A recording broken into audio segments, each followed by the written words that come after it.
Welcome everyone to this launch of the Chancellors steering the British economy in crisis times by Howard Davies. Thank you so much for coming. We've got a distinguished panel.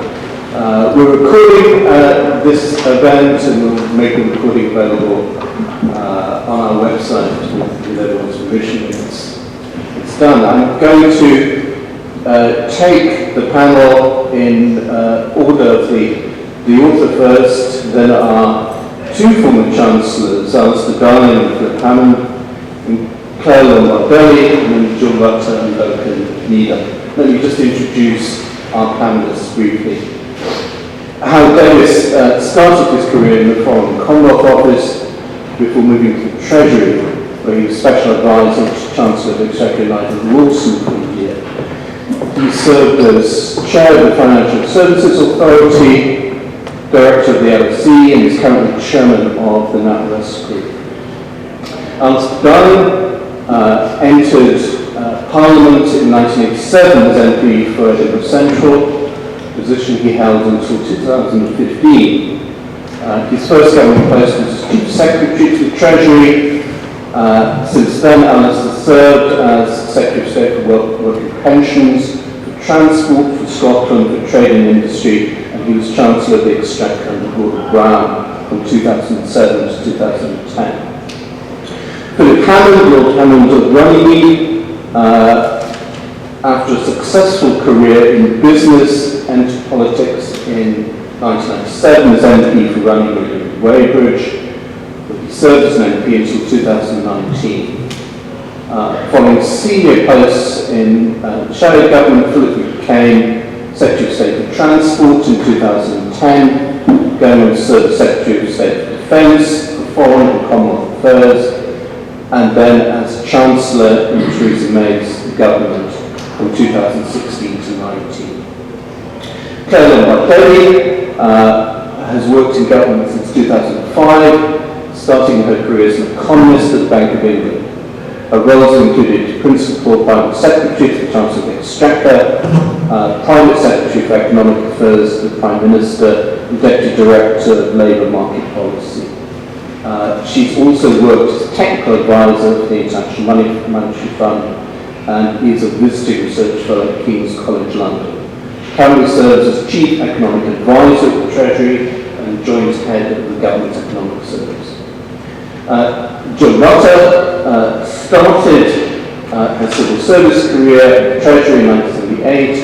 Her roles included Press Secretary to the Chancellor, Head of Treasury Communications, and Private Secretary to the Chief Secretary. After a period in the private sector, BP, she returned to civil service in 2004 as Director of Strategy and Sustainable Development at DEFRA. Jill has worked for decades as Programmes Director of the Institute for Government before moving on to her concurrent work for UK and Changing Europe, based at King's College London. And finally, Duncan Needham is a friend of history policy and Deputy Director of history policy. Duncan worked as a credit trader at JP Morgan, fund manager at Clare Capital before returning to academia in 2008. He's been director of the Centre for Financial History at Darwin College, Cambridge since 2013 and senior tutor since 2016. So perhaps I could ask Howard Davies to begin and say a little bit about how you came to write this book. Sure. Well, thank you very much, and thanks for organising this event. I will say something about the genesis of the book and then just pick on 4 points, and I'm sure other people will have other points to make. When I was running the LSE, part of the University of London, of course, I invited all the then extant Chancellors, which went from Dennis Healy to Ken Clarke, to come and talk at the school about running the Treasury. And to my surprise, they all agreed to come along. Some of them put a lot of work in, like Jeffrey Howe and Nigel Wilson, others like Ken and Dennis Healy talked in a more discursive way. And I pulled that together into something called the Chancellor's Tales, and with a fairly lengthy introduction trying to draw out the various themes. And it occurred to me as a sort of lockdown project, really, that since we've then gone another 25 years from 97 to the story of that book finished in 97 as the Bank of England became independent, there were another 5, and maybe they'd be prepared. Now, of course, in the lockdown, you couldn't really ask them all to give lectures, and I didn't have a university. I mislaid the LSE at some point on the way, and therefore it would have to be based on conversations. But I guess they were all prepared to talk, partly because they didn't have much else to do, I guess, but in the lockdown like everybody else. So that's the genesis of the book, trying to bring that story up to date. And in many ways, the purpose was to let the Treasury tell its own story. Indeed, my suggested subtitle to the publishers was, "What did the Treasury think it was doing?" And they pointed out that could possibly be read slightly differently as what did the Treasury think it was doing? And so we decided against that. But I therefore proceeded in a way without an obvious sort of polemical agenda, but a few points emerged from it which I'll just pluck out as things that I concluded as I went along. The first is about the Treasury's shape and size. I'd say I thought when I started that I would probably conclude that a more continental, or indeed North American model of a Ministry of Finance and a Ministry of the Economy taking a more strategic view might well be better. And we are unusual in having a Treasury with the powers and breadth of responsibilities that it has. The idea, of course, was tried in the 1960s by Harold Wilson with George Brown running the Department of Economic Affairs. That didn't work terribly well, and that failure really buried the idea for about 30 years. But it was, in fact, revived in this period 4 times. First was something rather oddly called Project Teddy Bear, which was run by John Burt as the part of Number 10 operation, which aimed to cut the Treasury down to size roughly along the Ministry of Economy, Ministry of Finance model.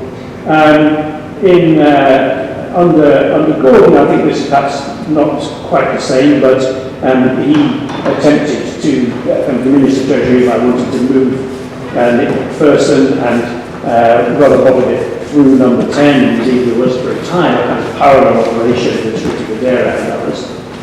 Perhaps more seriously, under Theresa May, Nick Timothy and Fiona Hill were quite hostile to the Treasury and tried to build up a rival centre of economic power in the business department. And then, more recently, Dominic Cummings, who on his blog said, the Treasury should be broken up. This was on our to-do list, and a lot of the deep state would cheer. And look much of what you mean by the deep state, anyway. Anybody here from the deep state, please put their hands up. He said, if you want a Prime Minister who can truly govern rather than a media entertainment service model post-Thatcher, there's no alternative. Now, Gus O'Donnell, when I talked to him, pointed out to me in a rather didactic style, he said to me, what are all these methods, all these plans have in common? I wasn't quite sure what he was on about, but he said, look, they all come from Number 10. And they come from Number 10 because Number 10 does not like a rival centre of power. And Gus's point was that our system tends towards an elected dictatorship if the Prime Minister has a majority, and that the only constraint on the exercise of power in 10 Downing Street is a rival centre in 11 Downing Street. And I think that's a good point. And so I think in this context, in the context of the UK system, I think a Treasury of the shape and power that it has is sensible. And that was a change of mind on my part as I went through the book. The second point, which I think emerged quite interestingly, was the role of the Treasury in relation to the referenda. In the Scottish referendum, the Treasury, in Alistair's words, of course Alistair was running the campaign rather than running the Treasury at the time, the Treasury played the blind, and since the issue was about what currency the Scottish government would have, Nick Macpherson did a lot of work himself and produced very persuasive papers which worried the electors in Scotland, particularly young women. Now, I think Gordon and Alistair rather disagree about this, in that Gordon tends to say that it was his Barrow campaign that actually swung it. But I think that if you look at the polling, Alistair has the better of that argument, in that it does appear that anxiety about the currency and economic management in Scotland was a dominant factor in the way the result came out. So the Treasury triumphed in the Scottish wars, but did not succeed in its continental European campaign. And clearly there, the production of the Treasury was dubbed as Project Fear, actually a term coined originally in the Scottish referendum campaign. And I think one has to ask oneself, well, did the Treasury overreach itself in the EU referendum campaign because of its success in Scotland?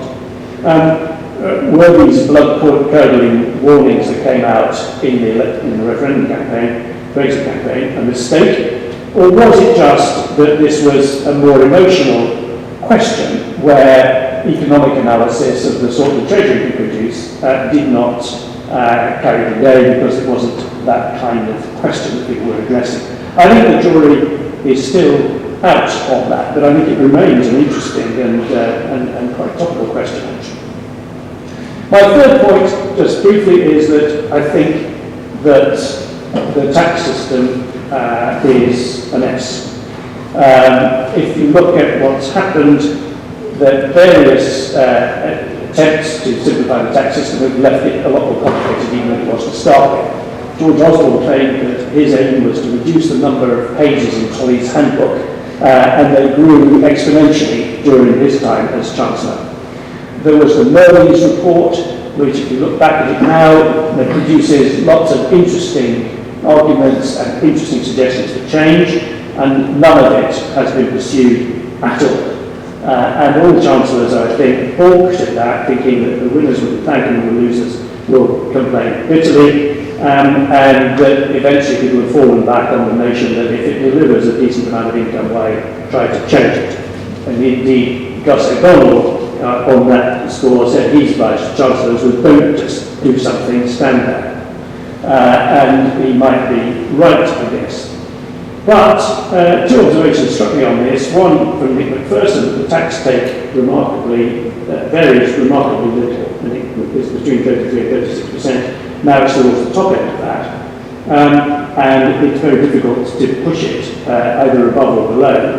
And Andrew Turnbull, who said that the population of this country wants a Northern European public services model that isn't prepared to pay for it.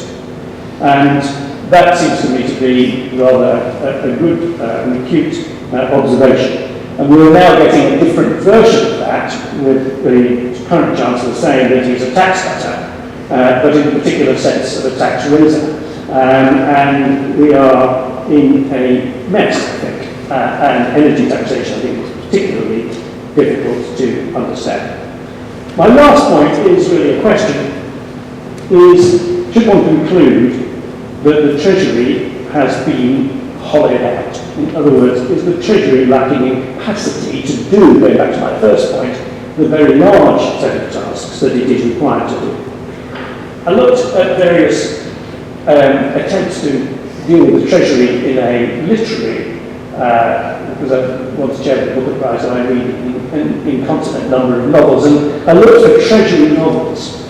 There is one, actually, in the UK called A Spy in the Family, which is rather sort of sexy and salacious, so I certainly wouldn't recommend it. Certainly not to Clare and Jill, I think, possibly.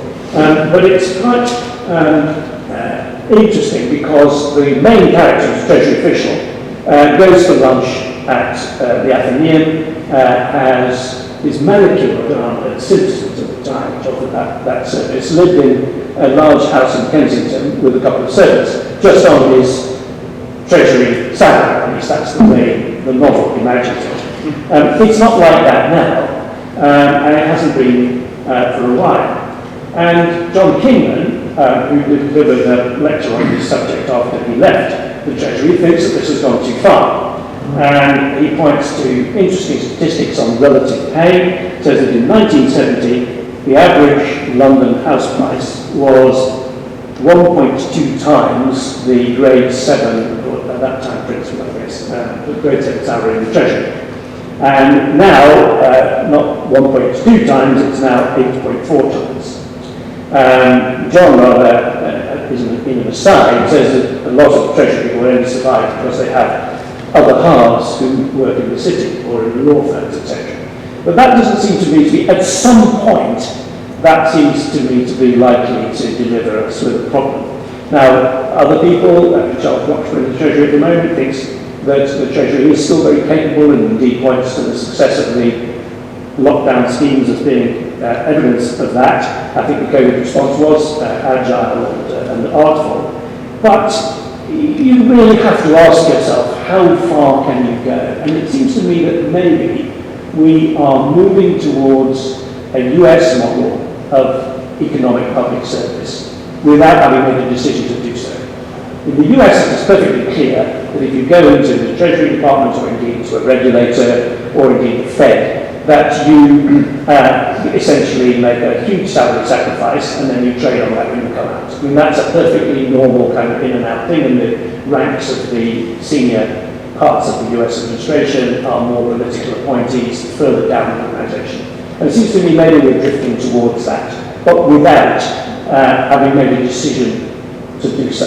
And I think that's an unfortunate development and one which did strike me at the end.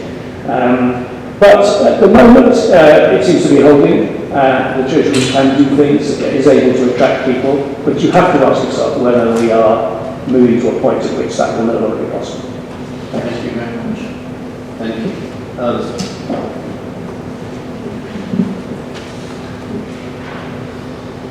Well, thank you very much, and thank you, Howard, for having your book. Howard's book is very, very good, and I strongly recommend it. And not least because, as you've just been saying, the book looks at various themes in relation to how the Treasury operates, and I want to comment on two of them principally. So I will come back to the point that Howard raises about capacity, because I think it's important as well. But I really wanted to comment on two particular areas where, from personal experience, I hope corroborate what Howard was saying, or extend what Howard was saying to some part. The first one is not a major one, but I just want to comment on it, and that's the relationship between number 10 and number 11 Downing Street. One thing that's always struck me, and I've worked closely with two Prime Ministers and I've observed others, and that is, unlike other jurisdictions, the Prime Minister does not have a big office to advise him or her. They tend to have a private office, obviously. We've got one or two special advisors, but they will also have political special advisors, staffs to advise them as well. Some of them can be very, very good, but others, unfortunately, can be the cause of one of the problems, in that they, being unable to find out what a particular department is doing, will then tell the Prime Minister that the information is being kept from him, and therefore he ought to do something about it. And I think the two episodes that I witnessed first, and Howard has alluded to one, when Tony Blair felt that we were building an empire, alongside that he got John Burton to look at breaking up the Treasury, which one of the most extraordinary proposals was that you'd have a finance department that got the money in, but the delivery of government services would all be run by the Cabinet Office.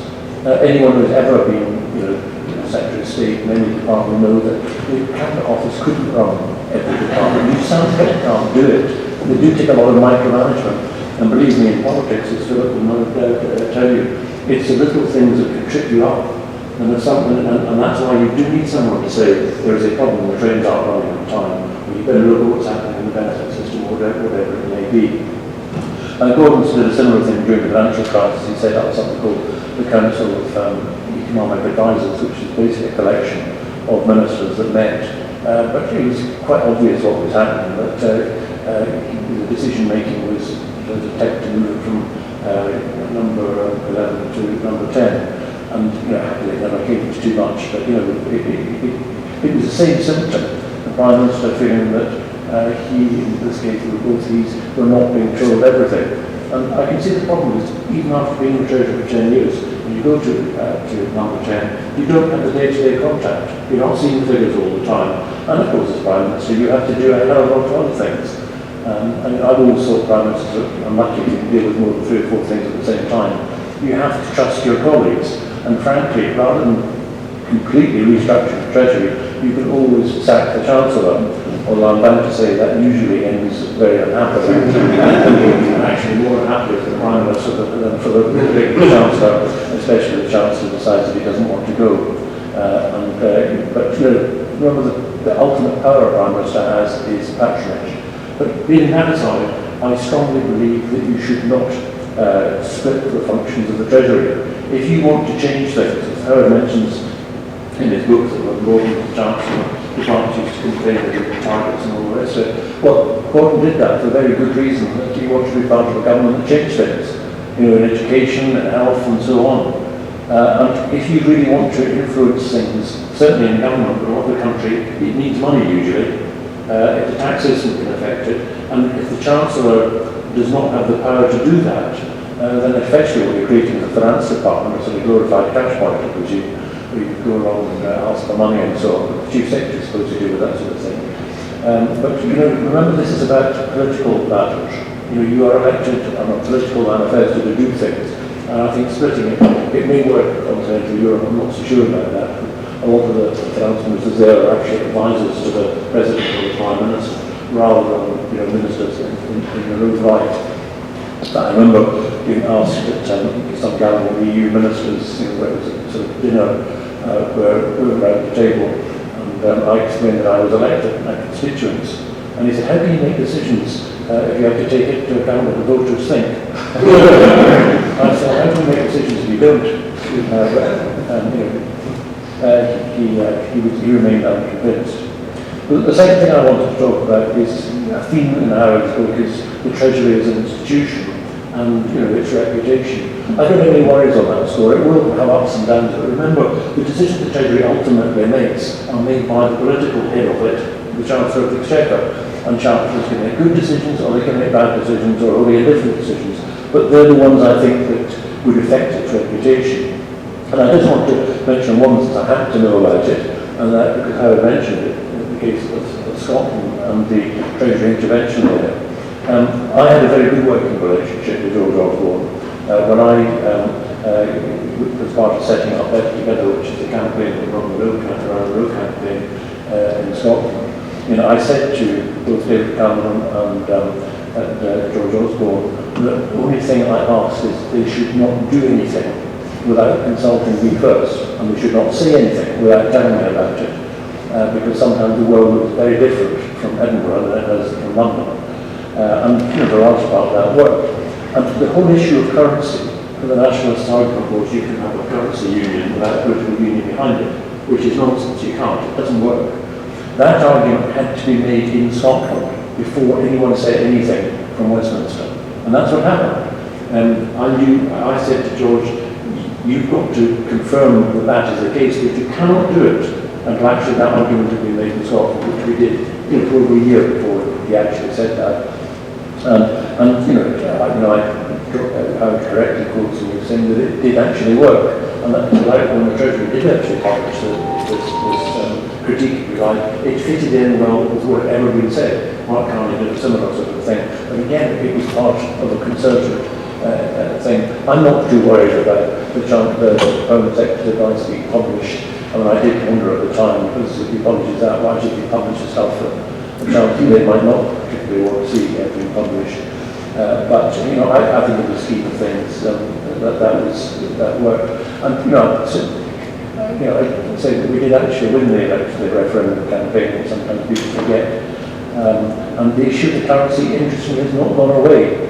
The nationalists now are arguing publicly about what we ought to be doing, because having the euro is problematic at the moment. Having your own currency, they agree, might be very problematic for the new country inheriting quite a large chunk of debt. if we ever have a referendum again, I'm not convinced we're certainly going to have one in the near future, then I think it's not really the only issue. The border, obviously, as we see in Northern Ireland with Brexit, that's going to come into very sharp focus. So I just make that point. I think Howard is right to raise it. I'm less concerned about the long-term legacy as far as that's concerned. But I want to end, if I may, on the question of capacity, because capacity matters. In the last few days, I saw William Rees-Mogg announce that the Brexit Reserve will stop recruiting for the fast stream. What date? Was it? It said wrong one. That was okay. But it's so short-sighted if you stop recruiting top-level civil servants. And capacity does matter. In 2007, before things really started warming up, I remember being on holiday with my family in the summer of 2007. And I was sent to go and get the croissants and milk and stuff from the local supermarket, and I spied a copy of the FT, so I thought the Chancellor was going to get it and see what's going on. And sure enough, one of the paper was an article that said that a French bank had suspended the operation of two of its funds because it couldn't value them anymore. So I rang back to HMT to see what was happening, and I said, can I speak to the official in charge? And the reply was, he's on holiday. And I said, what about the others? And said, no, he's on holiday, and there's nobody else who can deal with it. Because financial stability at that time was not an issue, and quite understandably, it didn't run down. Contrast that with 12 months later, after Northern Rock, the Treasury really did get tooled up to deal with it. When I took that call from Sir Tom McKillop, then the chair of RBS, in October 2008, at that time, remember, RBS is probably the biggest bank in the world, and had a balance sheet that's bigger than the UK. And we knew that we were prepared for weeks to give a response, thanks to both the Treasury and the Bank of England. But when he phoned up and I asked him how long could they last, and he said maybe 2 or 3 hours, we were ready to go. And that was thanks because of the capacity, not just the numbers, but the intellectual capacity in the Treasury that was there to do it, as it was in the Bank of England. And if you lose that, if you lose the institutional knowledge in any organisation, you will pay a heavy price for it. And that's why I think the decision by William's son, Jacob, is a particularly foolish one, because you do need that capacity. Whether or not we have to change the remuneration, I don't know. But a lot of people starting out in their career, and a lot of the brain power in the Treasury on authorities, you were very clever when you were there. It's a lot of it are young people in their 20s and 30s who want to work in the Treasury because it's a good thing to do for them, because of their intellect, as well as whatever happens to them in the future. But that capacity is really, really very important. So that's all I wanted to say. I wanted to repeat the fact that if you haven't got a copy of this book, it is well worth getting, and by sheer chance, I suppose, there appears to be a number of them over there, and I'm quite sure Howard will write whatever you want to do at the beginning of it. Enjoy it when you read it anyway. Thank you very much. Thank you. Well, first of all, I endorse Alistair's commercial for the book. I thoroughly enjoyed it. Hammond actually learned a great deal from reading it, which, shame on me, was having spent 3 years in the Treasury. I guess I should have known more of the context and history.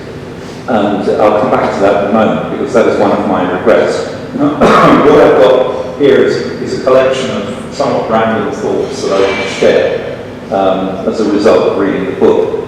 The first thought is that government is not a great place to think up grand strategies and long-term policy agendas. And I think there are 2 different types of Chancellor. Alistair and I fall into the second class of Chancellor. Gordon Brown and George Osborne both fall into the former class. Chancellors who have spent long periods in opposition, thinking, engaging with academics, think tankers, foreign experts, thinking through what they want to do and how they want to use the Treasury to reshape in some way the British economy,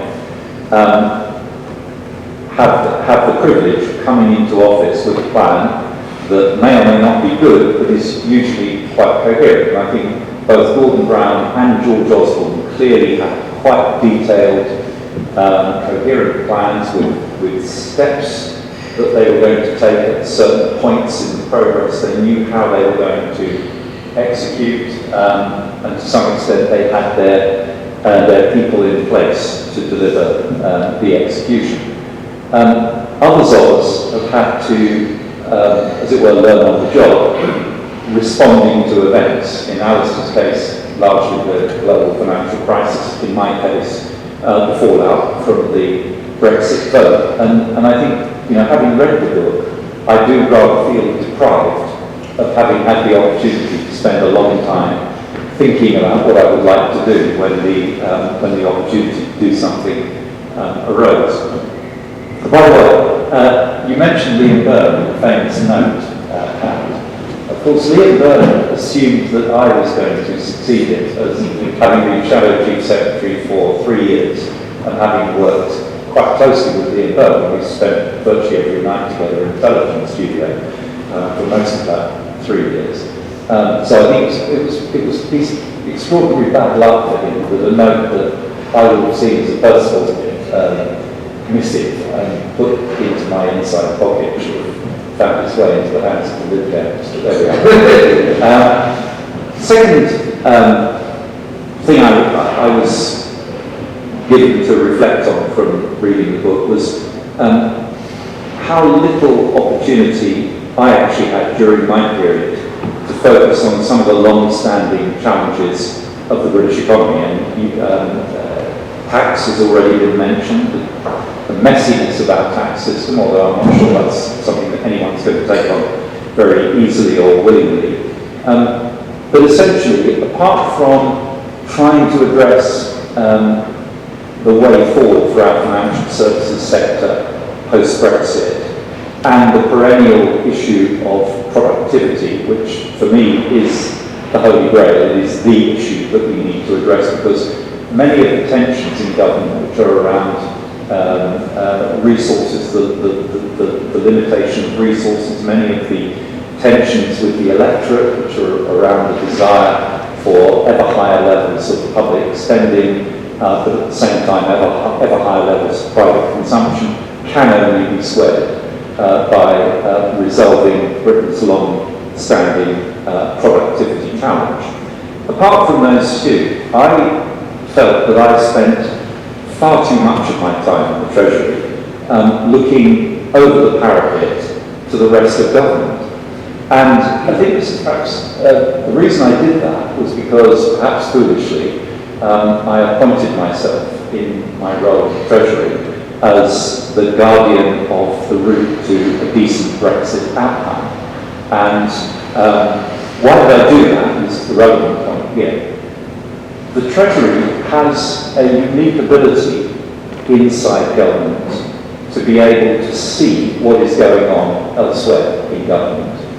It has more visibility than any other part of government apart from number 10. And sometimes it has more visibility than number 10. And because information is power, that does make the Treasury a very powerful place and makes it deeply resented by people who wish they had that information and can't get hold of it. So I spent a lot of my time trying to use the power of the Treasury in the name of the necessary Treasury approval of pretty much every domestic policy initiative, using that power to try to filter stuff that was being structured in a way to move us towards the outcome of a hard Brexit and try to keep us closer to my desired outcome of a soft Brexit, or at least somewhere a little bit more in the middle.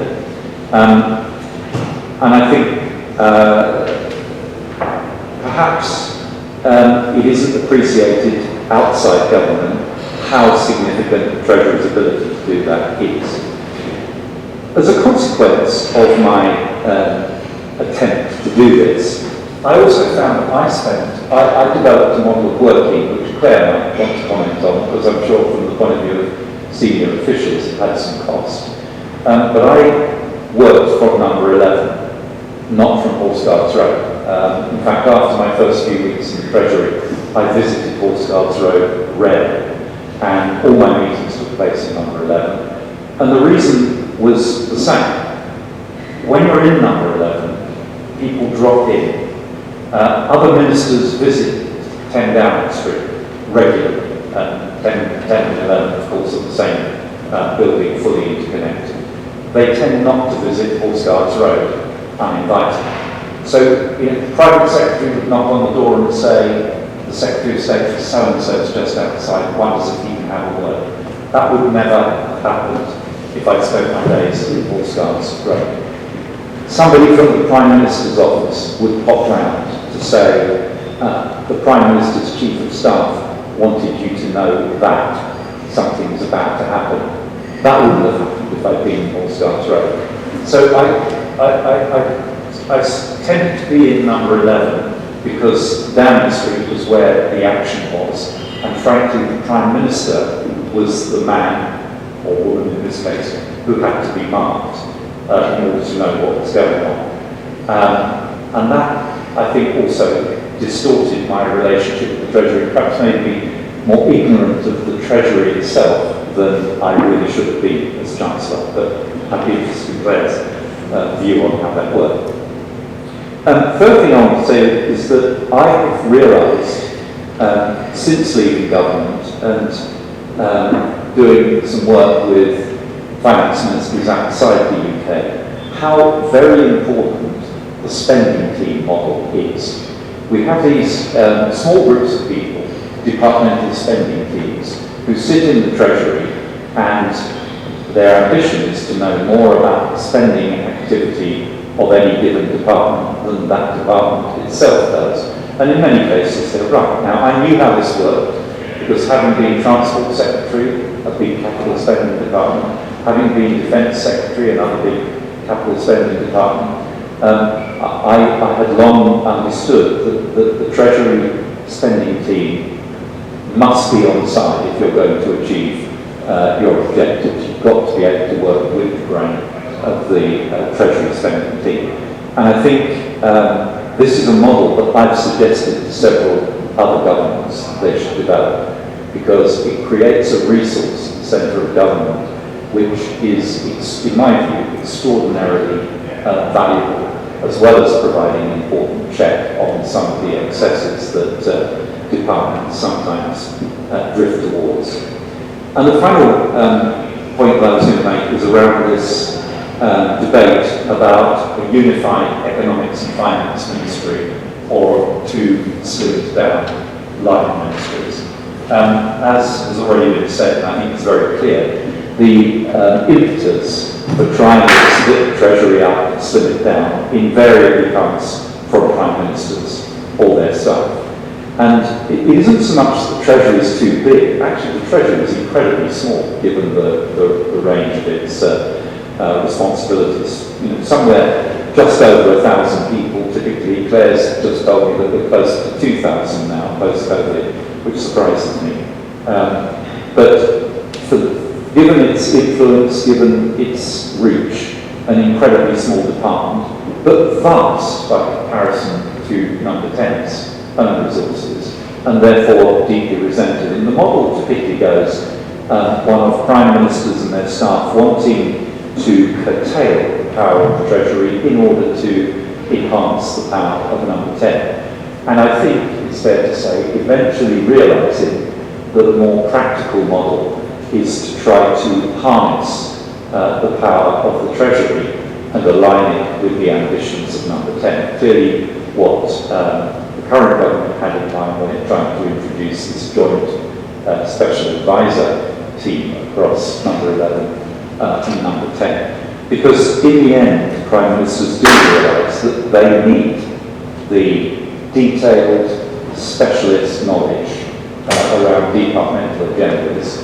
that resides only in the departments themselves and in the Treasury. And much of that resides in the spending teams within HMT. So I would having seen how separate economics and finance ministries work, I am not convinced that that is a better model.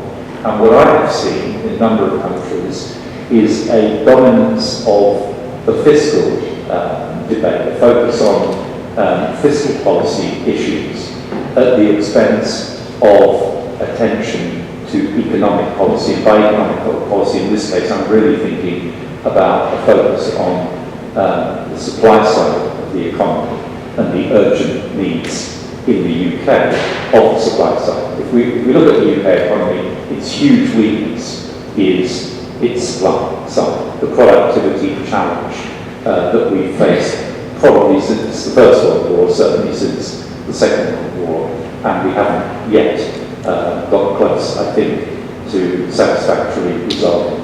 And the answer to, in my view, the answer to producing a solution for the British economy is not to take the Treasury out of the economy and give that to another department, but to ensure that the brightest brains of the Treasury are focused on the productivity challenge and not simply on managing fiscal policy agenda. Thank you very much. Thank you. I thought I would do a few minutes on the Treasury now and comment a bit on the issues raised from that perspective. Wasn't going to talk about this economy and finance ministry stuff, but I completely agree, as you'd expect, that we want the Treasury thinking about the economy as well as its finance ministry role. So I was going to talk briefly about the structure, a bit on skills, and then a bit on the current kind of policy agenda facing the Treasury. So on the structure, as the book sets out, there's been quite a lot of changes in the structure and the role of the Treasury through this period. That said, the department, I would say now, is completely recognisable to any historians. Of economic, any economic historian, it basically does the same functions. Always done, a few changes in the shape. In terms of macroeconomics, there were two big changes through this period that the book covers quite well. So the first was obviously the independence of monetary policy, and the second was giving a forecasting capability to the Office of Budget Responsibility. And actually, from a Treasury point of view, it's the latter that had the bigger impact on the size of the Treasury. I mean, actually, we probably had a similar number of people working on monetary economics as we did before monetary policy independence. But in moving the forecasting function, we did actually basically pick up quite a chunk of people and move them into an independent body. I mean, that said, there's a lot of interdependence between the two as well. So that transfer between the Office of Budget Responsibility and the Treasury, we actually maintain and use the same models and things like that. But the thing that is very clear is that the judgments that are made in the economic forecast are taken completely independently of Treasury officials, ministers, and the like. I think to the benefit of the economy quite substantively. The other large change that is coming in the Alistair is the size of the financial stability and financial services function, which is completely transformed from before the financial crisis to the period during it and beyond. And that's maintained that we still have quite a large financial stability and financial services function in the Treasury. Two others that I would mention that aren't picked up quite as regularly is one is a huge expansion, please realise, in the amount of people who are working on kind of business, microeconomics, growth. We've got a big function in the Treasury now. When I started in the middle of about 2005, it was a small team that basically thought about productivity and it was very glamorous place to work, and they spent all their time doing sort of whizzing new things that were quite great.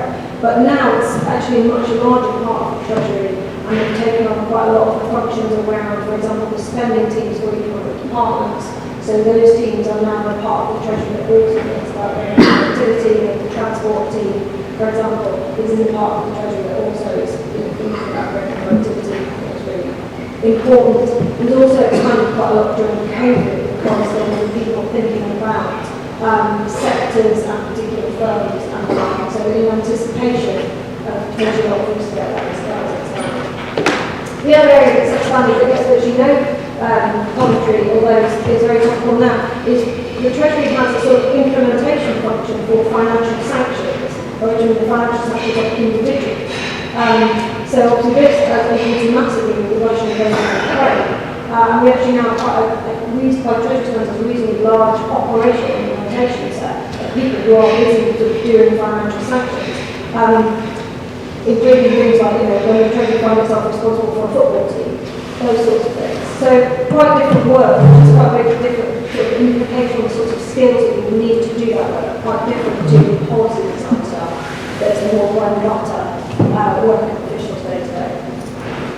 So that takes me on to skills. I was going to talk about briefly. So it's really good to see the book sort of corrects this perception that we've had that the Treasury is not a department of economists. People from outside think it's loads of economists disagree from the way doing very technical economics. Actually, we do a few hundred economists, but the department's just over 2,000 people now, so they're a minority amongst that. We have a mix of roles. So the largest number by far is people do what we call policy. So policy officials, they might work in spending teams, they might work in sort of growth and productivity, they might work on financial services. But that's the sort of biggest by number. We do have lots of analysts, like I say, economists are the biggest group, but there's increasing number of data scientists in the Treasury, social researchers, operational researchers. The thing I do want to sort of draw out here is this question of, so one of the challenges quite often thrown at the Treasury is it's got too many generalists and not many professionals. And the thing that I always makes me smile on that is this idea that developing policy and implementing policy is not a professional skill. If you think about the complexity of policy development, then you quite quickly realise it is an incredibly skilled and complicated task. So whether you're thinking about something like furlough, that sort of scale, or you think about something that is actually quite small, like sugar tax, if you consider the challenges of designing and working through that, designing a policy to meet some quite specific objectives, you've got to design it in a way that can actually be implemented in practice. Lots of things that people say, why do you do X, why do you do Y? It's like, well, actually in practice, how would you do that? You've got to think about how you consult, how you do the legislation, hugely complicated, how you think about devolution, where you might have multiple systems, and you also have to think about all the unintended consequences that might come out of it. If you think about all of that together, you can it's quite a skilled task. And so this idea that you've got these generalists that basically know anything about anything, where it's not actually how it works in practice, it's an immensely kind of complicated and skilled thing to do. And it's why you find Treasury officials in quite high demand in other parts of the economy, sort of problem solving. So I do think if you think about what actually makes a Treasury official successful, and by that I mean gives good policy advice, not advances their career, to often go to about in other ways. Treasury official's role is like a hugely skilled one, and it is a skill that in many ways there aren't really formal qualifications for you. Some things help, some things don't, but what you're looking for is a kind of mix of knowledge, of experience, which I think is something to talk about, and judgment. And the biggest thing actually I'm looking for is their judgment on issues, what works and what doesn't work. The final thing I was going to talk about is just briefly the sort of current set of policy challenges that the Treasury is facing and developed over a period talked about in this book. Throughout my time in the Treasury, basically, through all time, you basically face a mix of proactive and reactive work. This is basically Philip's point about how much time can you spend, thinking about those long-term issues, growth, productivity, rather than dealing with this short-term crises, firefighting, and all that. And that fluctuates throughout time. The period of this book, the pandemic, the financial crisis, Brexit, various other things. Recently, in this very recent years, we definitely have much more of a reactive.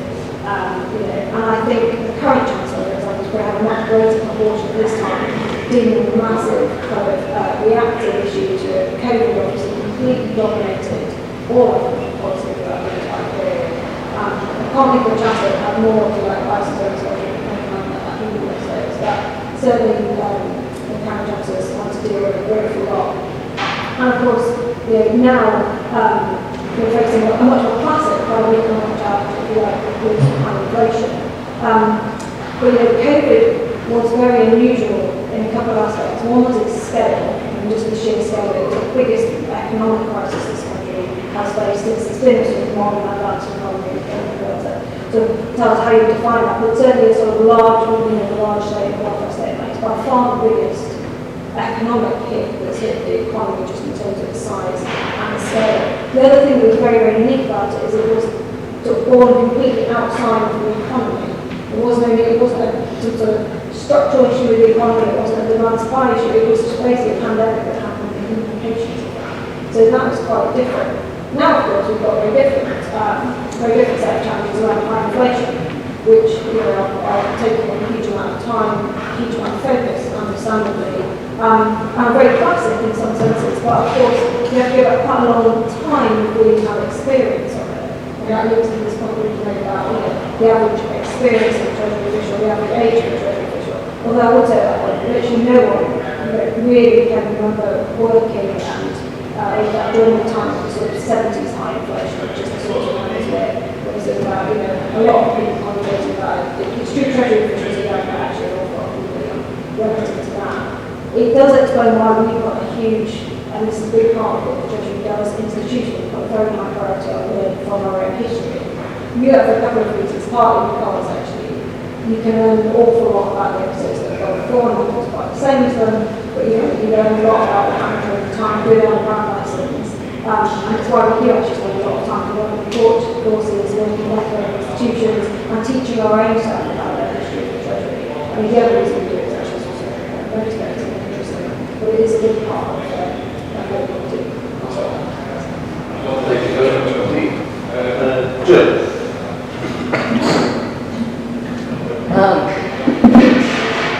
Hi everybody, I'm sort of one level, I'm the least qualified person to talk about this, but actually I worked in the Treasury longer than anyone else in the panel, but I'm slightly shocked to discover that Clare is coming close, but I left the Treasury right at the start of this period. But anyway, thanks very much to Howard for writing the book, very impressive achievement from lockdown, when most people just had sort of a few sourdough loaves to show for it, so I think that's definitely a more productive lockdown than many of us can count for. And I was delighted with the extensive references both to the Institute of Government and to the Brexit Witness Archive from UK and Change in Europe, which Philip Hammond is one of our star witnesses, I think our most read interview on that. So if you want to see about government trying to deal with Brexit, I do recommend that.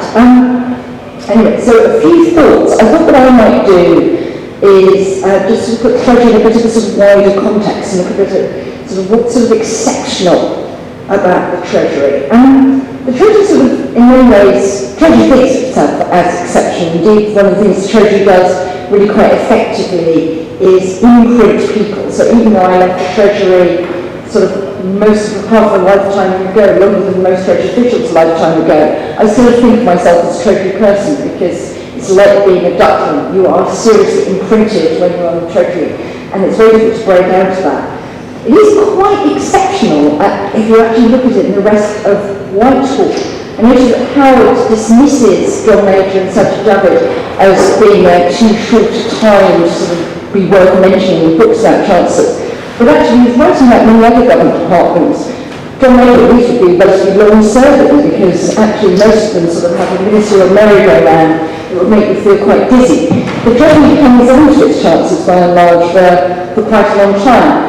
I was really interested actually in Philip Hammond's sort of, contrast between the Chancellors coming from opposition and the Chancellors who sort of come in there. I've actually got the same sort of division in a slightly different way, which is the Chancellors with no other Whitehall experience. Gordon Brown, George Osborne had been a spad in math, the old agriculture department, and having any other Whitehall experience before he became Chancellor. And you might add to that, Rishi Sunak had extremely limited ministerial experience. I think it's really quite interesting, because one of the things I think that the Treasury does arguably suffer from is a bit of a lack of understanding in some ways of how the rest of Whitehall functions. I think it's really interesting when people come in with extensive ministerial experience being on the receiving end, and as an official who came back and went to worked on the other side where I worked at the Department of Environment, Food and Rural Affairs. The Treasury was enormously frustrating to deal with in many ways, and particularly to be told that the thing you've been working on for a long time was actually about to have its sort of, feet and legs cut from under it because the Chancellor had been working on some, what we would think, half-baked initiative that he was about to announce in the budget, and so he didn't get the vote because the press notices were already published and was already in the documentation. Was extremely frustrating. So I think actually the Treasury might be better if having people with wider experience than the rest of Whitehall The fact that Chancellors do survive quite a long time should make it easier to take a longer term view. And in many ways, I think this is one of the things that almost caught Gordon Brown out when he went to number 10. The thing that you do have in good times in the Treasury is amazing control over your timetable. It's very different being a minister who can be upset by events. Now that obviously doesn't apply if you're confronted with the sort of major crises that recent Chancellors have, but it's a very controlled environment with a very clear timetable which you can plan your year forward. And it should enable you to take a longer term view at policy. I think one of the challenges for the Treasury is how does it create the capacity to deal with long-term problems while also recognising that it's inevitably going to be drawn in to firefighting, and I'm not sure it's quite solved that. That long-term service actually applies to senior officials too. And actually one of the really interesting things that distinguishes the Treasury from the rest of Whitehall is that it's near on unthinkable that a non-Treasury person would become permanent secretary, whereas frankly other departments just get who's ever next office and permanent secretary bus to come and work with them. That used to, in my time, almost always be a Treasury, as we've called them then, Deputy Secretary, Director General, because they always seemed to be the best people. So even if they spent all their career in the Treasury, they were then shipped out to run another Whitehall department. That would often be their first experience of working in what might dismissively be called a line department or a delivery department. Actually, there are not that many of them now. There's Jeremy Pocklington at the now renamed DLUC, I think it is, Michael Grove's department. There's Peter Schofield at DWP, but generally, actually, a lot of permanent secretaries haven't been there. It's quite a shock. Andrew Turnbull is the only Treasury permanent secretary, I think, who actually had experience of running another department. And he said, I remember talking to him when he went out, he said, it's really quite different, Jim. It's really fascinating. You're in a department that does things. It's really quite exciting. But anyway, so I think maybe there's a case for Treasury officials as well, getting out a bit more.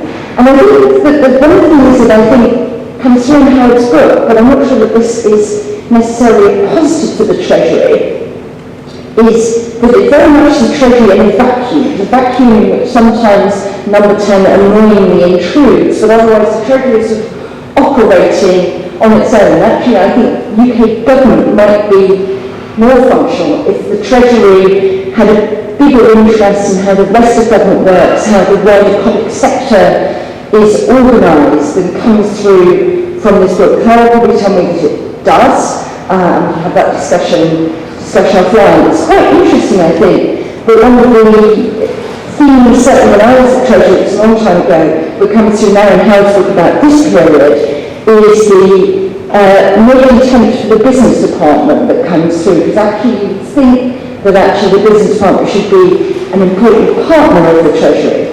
I think one of the things that's not captured entirely in the book is actually the decline of Treasury influence at the centre, which I think is quite important at the moment. In my time and subsequently, the Treasury is regarded as having almost a lock on Cabinet Secretary and on Principal Private Secretary at number 10 positions. But since the advent of Theresa May, Joan Hayward's death, we've really seen the rise of securocrats at the centre, and I think a diminution of economic thinking at the centre. And I'm going to finish off there. I think that is a real problem for the Treasury now, is that, and I think it's a legacy partly of Brexit, if you took a sort of purely sort of narrow economic view of Brexit, you wouldn't do Brexit. And I think Philip Cummings' battles to soften Brexit show that. Brexit has been more indifferent to that. But I think there's been a really difficult decline in the sort of more general view that the economy, the centrality of the economy at the centre of government. And I think that's one of the things that makes life extremely difficult. I think one of the things that's really interesting, I think, is to run through Howard's book and characterise the relationships between Chancellors and Prime Ministers. You had this sort of big beast battling of Blair and Brown. You had Alistair who suffered slightly from working for the person who'd done the job for a long time and still quite wanted to be doing the Chancellor job. You might think that's unfair. You had the unbelievably chummy relationship of David Cameron and George Osborne, which I think is unique about relations. You had this slightly divergence, then perhaps a bit of convergence between Theresa May and Philip Hammond. But then Chancellors recently, I put them as sort of hands on the trolley. How on earth are Chancellors now actually managing the Prime Minister and Number 10? I think that's quite a big challenge. And my final reflection, based on my time, is actually the relationships we had, notwithstanding the Nigel Lawson resignation, the relations we had during my time in the Treasury, which ended in 1997 between the Chancellor and the Prime Minister, are made Swedish books look a whole lot more functional than they were in this period. Thank you. I'm going to start by saying how much I enjoyed the book, and you probably expect to say that on the panel, but I really did enjoy this book. It's already found its way onto my students' reading list, and I expect it will elsewhere. So I am an economic historian of modern Britain, and Clare is music to my ears, which has sort of Treasury history. I have been organising a seminar, a history policy seminar at the Treasury for the last 10 years. It's always very interesting to know what the Treasury is worried about at any one point in time. So we did do a seminar on productivity, and I kept Nick Crafts, probably Britain's greatest historian, till the end. He pulled the rabbit out of the hat and said the problem is X. And he sort of kind of shook his head, so I didn't really know. So I'm not terribly surprised. Maybe we'll get back to that in a moment. But as I was reading the book, I was also trying to discern some themes. We talked about crisis management, and there are people who have scars of crises that we've had over the last 15, 20 years in the UK. The other one is Treasury resilience. We start off and how I talking about you've got sort of three sort of shibboleths. One is the Treasury and is overmighty, but it's not riding for a fall, and perhaps the Treasury is not so good for the British economy. The Treasury does seem to bounce back. It's like EA, it's like Cummings, it's like John Steady there, and the other two, and that's mentioned. So that we're thinking about sort of more broader macroeconomic themes, and I did revisit the previous one, Chancellor's Tales. And near the start of that was a very revealing sentence. The unifying theme of 5 lectures from Healy through to Ken Clark is the search for an approach to anti-inflation policy which will deliver monetary stability, seen by all the chancellors as a necessary if not sufficient condition for the achievement of healthy economic growth and rising living standards. So we've got the search for non-inflationary growth. Now I was trying to find a similar theme in here, and I was struggling a little bit, and it made me sort of think. I was trying to think in more historical terms and think about what chancellors would have thought then, what they would have thought their macroeconomic framework was. Alistair Blair famously said that Gladstone was in the Treasury for 70 years, and the 3 things that Gladstone worried about: the gold standard, free trade, and balance of the budget. Pretty straightforward. That's pretty much the case outside of all time until the regime changed in the early 1930s, when we became the gold standard in September 31 and the general tariff in February 1932. And then, so that's that framework, and I'll come back to that in a moment. We then got, there's a lovely phrase by a bit of Hammond Macmillan's members. Now, Hammond Macmillan, not the Hammond Macmillan I just found out this room is named after. This is named after Lord Macmillan of the Macmillan Committee, 1929 to 1931, that sort of ended up kind of doing for that Labour government around that way. But Hammond Macmillan said that a modern-day chancellor, he was referring to the one budget he delivered in 1956 before the Suez crisis. A modern-day chancellor is like a juggler. He was thinking of a particular juggler called Paul Cinqueval. Now, Paul Cinqueval was a Victorian Edwardian musical juggler who clearly made a big impression on a young Harold Macmillan when he was in short trousers. So in his memoir, Macmillan says that a modern-day chancellor is a juggler. It has to be 4 balls in the air. Now, those 4 balls are growth, low inflation, full employment, and the pound. So that's the framework within which chancellors are operating. I think really up until the 1970s, and you can see different governments prioritising each of those 4 objectives slightly differently. And then in the 1970s, obviously, it all comes crashing down. Balls go crashing to the floor. You get high inflation, unemployment starts rising, there's sterling crisis, and all the rest of it.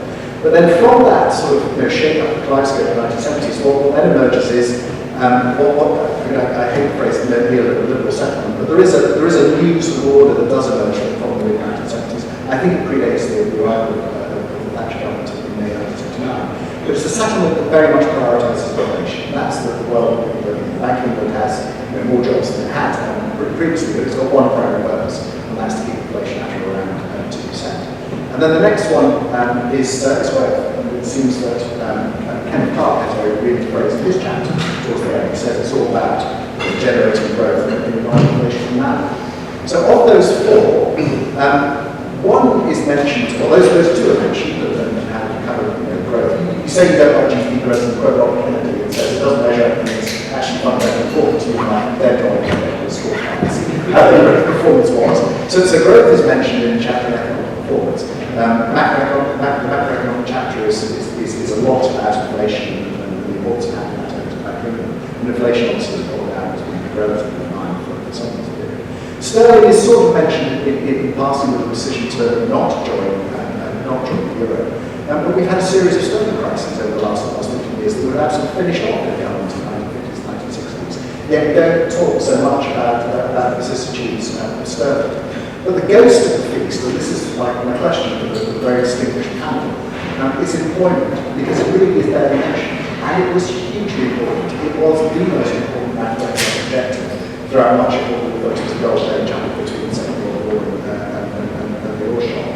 Unemployment over 1 million is what panicked people into the bargain in 1972. Is it that we had very good employment performance, and I just wonder if there's something interlinking very good performance on employment and low unemployment, and the problem that we end up with at the end of the book, which is why is our productivity performance so poor, and why do we invest so little? And I just wonder if the poor productivity performance is in some ways the flip side of the very good economic performance.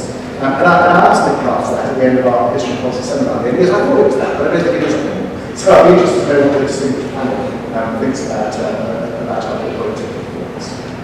And I'll shut up. Would anyone like to come back on that issue of productivity? I was going to say, if we all knew the answer. Yes, a couple of different points. That I think there is a growing problem that we can see now very clearly in the United States, and we're getting it now. People are coming out of the labour market much earlier than they thought, and I think COVID has brought that forward, and people have thought, actually it's quite nice not going to work. But it will have consequences, not just for the country, but for them. Especially, always had doubts about, the George Osborne's reform about we have to get to a pension part. You get to when you're 52 and you live to your 82, you'd be very lucky to see that it's unfortunately that long. I think the other thing that is not being looked at all as far as I can see is the shape of our employment in the UK is very different to what it was 30 years ago. You've got people who are working in the gig economy, who are getting jobs, so they're not paying anything into the system, or very little. They're not able to save anything, and this is going to be a huge liability for whoever is in government. When that generation hits 50 and 60, which is not that far away. So I think looking carefully about who is in the labour market and trying to encourage people to stay in it, and especially ones who are actually quite productive, because what 50-year-olds are. But also looking at, it's all very well to say it's nice I've got several different jobs. People saying, great, I don't pay any tax. But there's a colossal problem heading down the road. I'm sure that doesn't answer your question, but I used to be a politician. Just to follow up on that, it is the case that for most of my adult life, unemployment has been the key political metric that people are focused on. And it's relatively recent that we've started to talk about productivity as an everyday subject, which seems to be an advance. We've now got to the point where we have relatively satisfactory levels of employment, and we've worked out that the problem, in fact, is that low productivity is meaning that too many of those people in employment are earning low wages and enjoying low standards of living. The challenge now is not, in this economy, not to create more jobs, it's to move the labour market up the curve, so that we have more value added, more earnings, higher living standards. And in the end, where the economics and the politics merge, our workers are actually voters and politicians are happy if the voters are enjoying rising standards of living. Generally speaking, if living standards are rising, governments get re-elected. If living standards are falling, governments don't get re-elected. So productivity has a very real point to it from a politician's standpoint. Thank you very much. I'm going to take some questions, but I'll let Howard respond first. But if you have questions in your mind, do let me know. No, I just want to very, very briefly on the productivity point.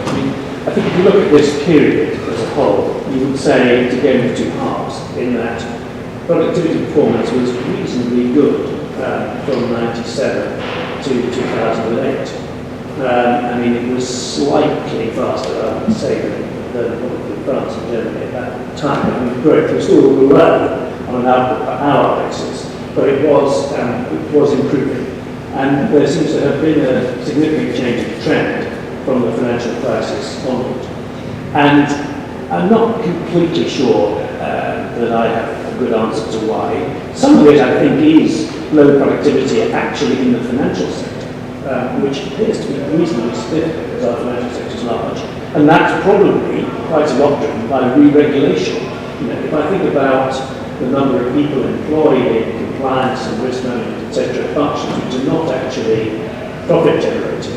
I mean, you know, I think it's a good thing, and we're not saying we should have done it, but I think it does have a material effect on the number of people in my bank who are not engaged in delivering management. It is a lot, an awful lot, and I think replicated across sector. And then secondly, there is a big differential, and this is obviously part behind this and levelling up agenda, between different parts of the country.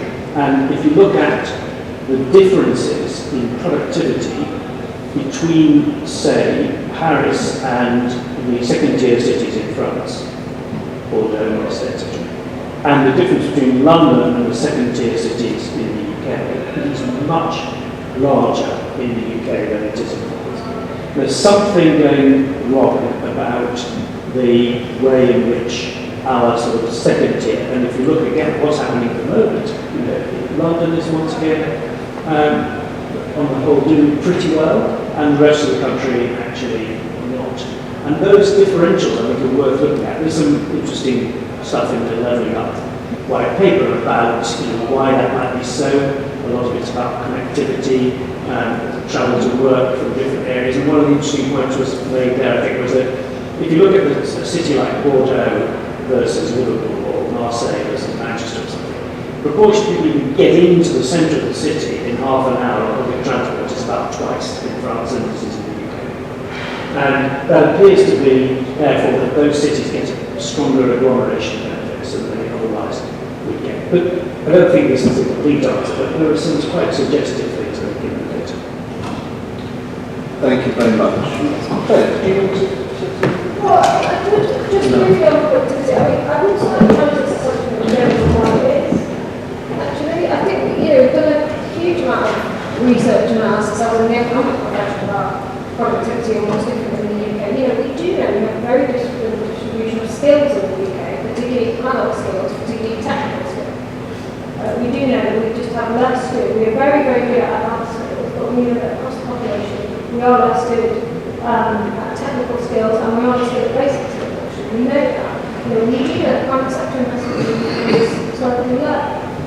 It always has a very long period compared to other advanced economies, and we do have this point about geographical dispersion. So, I do think we do know some of these are very long-term issues that we quite a lot. You need very consistent policy over time to tackle. The other thing about productivity, I would say, is it's incredibly hard to measure. There is that sort of phrase that everyone says, which is productivity, you can see it everywhere except in the data.